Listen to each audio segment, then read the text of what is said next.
আজকে আমরা পড়ব ইংরেজি বাক্য ও তার বাংলা মানে। মাউথ।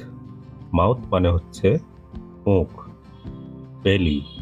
বেলি মানে পেট। থ্রট। থ্রট মানে হচ্ছে গলা। আই। আই মানে হচ্ছে চোখ। এলবো। এলবো মানে কনুই। হার্ট মানে হৃৎপিণ্ড। আইব্রো চোখের ব্রু। হ্যান্ড মানে হাত। গাম মানে মাড়ি। ব্যাক মানে হচ্ছে পিঠ। পালস। পালস মানে হচ্ছে নাড়ি। স্কাল মানে মাথার খুলি। সোল মানে পায়ের তলা। স্টমাক মানে পাকস্থলী।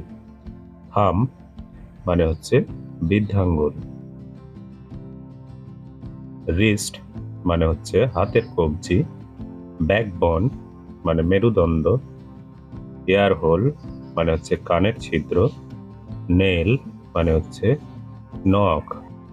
এই ধরনের আরো নতুন নতুন ভিডিও পেতে অবশ্যই চ্যানেলটিকে সাবস্ক্রাইব করো। দেখা হচ্ছে পরবর্তী ভিডিওতে।